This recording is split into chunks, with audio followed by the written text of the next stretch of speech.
Les anciens détenaient-ils une clé du futur que la science moderne n'a pas encore découverte?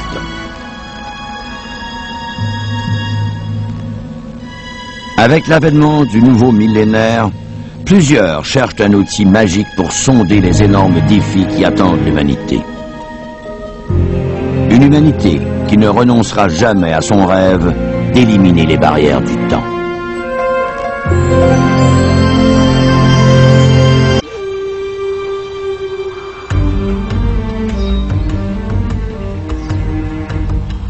Ces vestiges nous ont beaucoup appris, mais pour l'essentiel, le mystère persiste.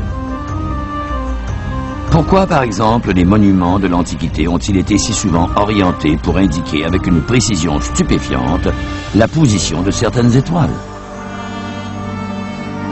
Pourquoi, dans les textes anciens, est-il si souvent question d'étranges machines volantes, plusieurs siècles avant l'invention du premier avion? Les grandes civilisations du passé nous ont laissé des textes qui décrivent des phénomènes aériens incompréhensibles. Des phénomènes qui semblent souvent associés à l'apparition de vaisseaux spatiaux pilotés par des êtres intelligents. Les ovnis ont-ils une réalité? Proviennent-ils des confins de l'univers?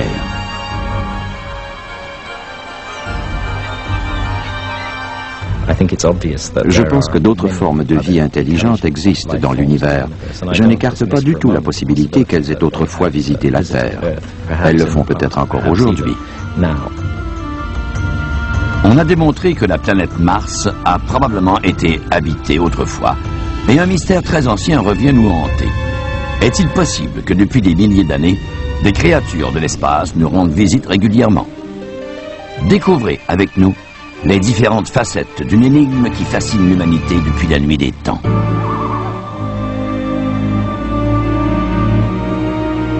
Depuis des millénaires, l'humanité admire le ciel étoilé avec crainte. En observant le déplacement lent et continu des étoiles, les hommes ont découvert une corrélation entre ce mouvement et l'alternance régulière des saisons. C'est ce qui a rendu possible la mise au point d'un calendrier et le développement de l'agriculture. En regardant le ciel, on pouvait aussi voir des objets totalement étrangers à l'ordre de la nature et qui semblaient le défier. La présence de ces objets volants non identifiés, ou ovnis, remettait en question le savoir des hommes. Le problème est toujours d'actualité. Dès que l'homme a été en mesure de laisser un témoignage de sa présence, il a été question des ovnis. Même dans l'art des cavernes, qui remonte à près de 20 000 ans, on a retrouvé en France et en Espagne des dessins qui évoquent nos soucoupes volantes modernes. Il faut remonter jusque-là pour mettre une date sur les premiers rapports concernant les ovnis.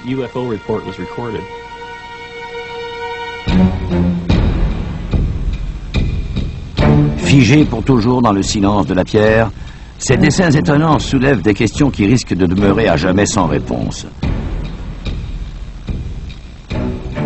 Ces formes curieuses évoquent-elles des dieux, des esprits ancestraux, ou, comme on le croit souvent, des vaisseaux interplanétaires?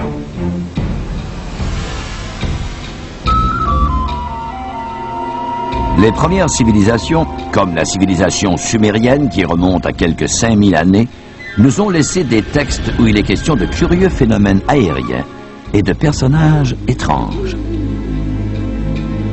Il existe d'anciens documents dont les auteurs décrivent les différents objets volants qu'ils ont observés. Certaines descriptions font état de véhicules volants, pilotés par différentes catégories d'êtres vivants. Sur ce sujet, nous possédons des rapports écrits très détaillés.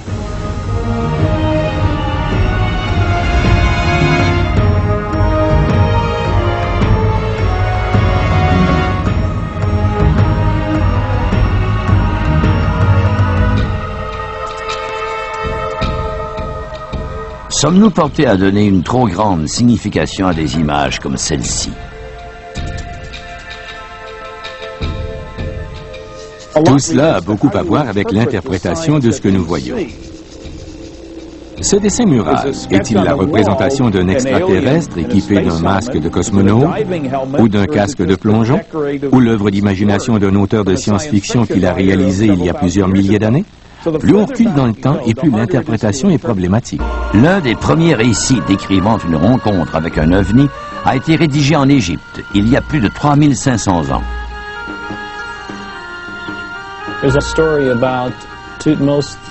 Thoutmôsis III, un pharaon, aurait vu le ciel embrasé par des cercles de feu.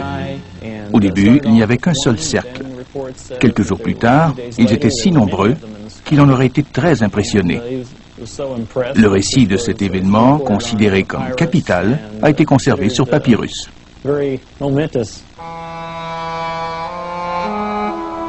En l'an 22, au cours du 3e mois de l'hiver, un cercle de feu est apparu dans le ciel.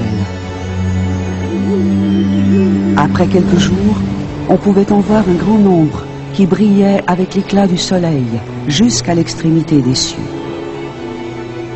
Archives du pharaon Thoutmôsis, 1480 avant Jésus-Christ.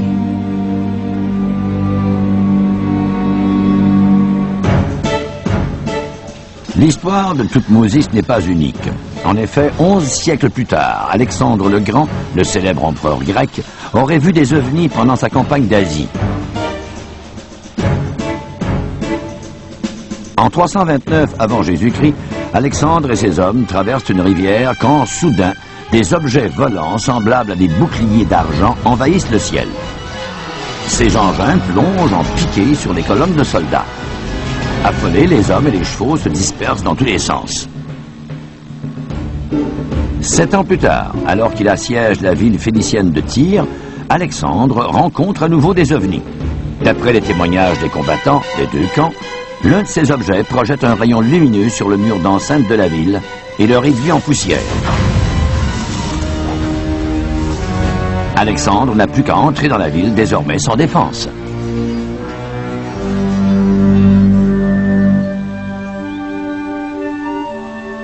Quelques siècles plus tard, il est pratiquement impossible de déterminer si ces événements ont vraiment eu lieu ou s'ils sont purement imaginaires.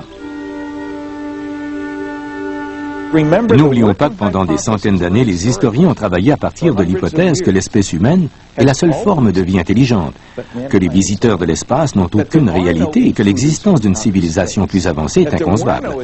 Nous serions les seuls dépositaires de la civilisation et chaque génération reprend cette affirmation à son propre compte. Si ces postulats ne sont pas remis en question, il est impossible d'attribuer la moindre part de vérité à tous ces anciens récits.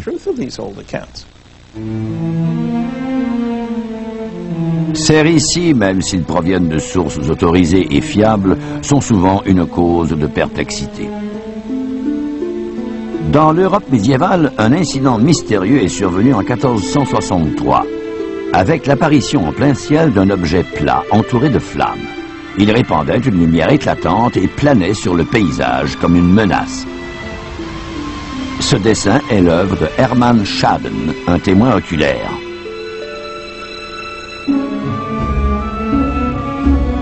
Un siècle plus tard, le 14 avril 1561, un autre témoin rapporte un événement du même ordre dans le ciel de Nuremberg, en Allemagne. D'immenses cylindres survolent la ville et il en sort d'autres objets circulaires plus petits qui engagent le combat.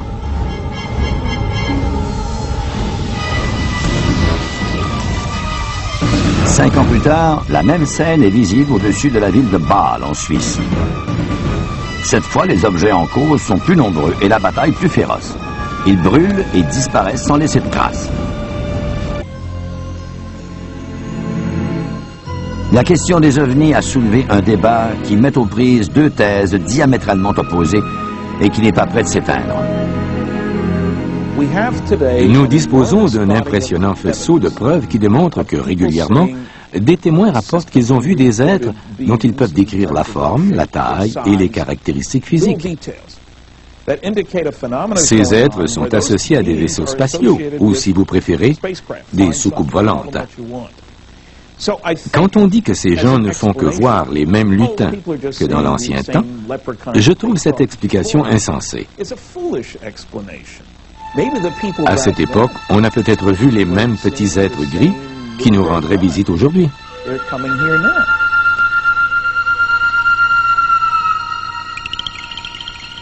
Ces ovnis, que sont-ils? À quoi leurs occupants ressemblent-ils et d'où viennent-ils? Depuis des siècles, des chercheurs s'efforcent de répondre à ces questions. Leurs travaux ont parfois pris une direction surprenante.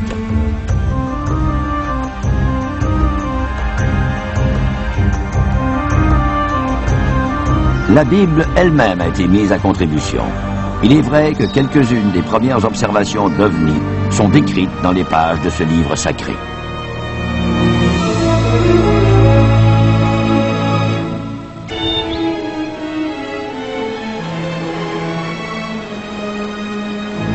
Le livre le plus vénéré de toute la littérature occidentale, la Sainte Bible, rapporte une série d'événements extraordinaires qui se sont déroulés au Moyen-Orient. Depuis quelques années déjà, certains experts ont une tendance marquée à présenter la Bible comme un recueil de témoignages qui décrivent des créatures extraterrestres et des ovnis. Le premier face-à-face avec des créatures extraterrestres remonte à l'époque préhistorique. Il est décrit dans une œuvre où sa présence est assez inattendue. Dans les premières pages de la Bible, dans le livre de la Genèse. La Genèse décrit le monde tel qu'il était dans les premiers temps qui ont suivi la création du monde. En ces jours, les géants étaient sur la terre, et ils y étaient encore lorsque les fils de Dieu vinrent trouver des filles d'hommes et eurent d'elles des enfants. Genèse, chapitre 6, verset 4. Qui étaient les géants et les fils de Dieu mentionnés dans la Bible?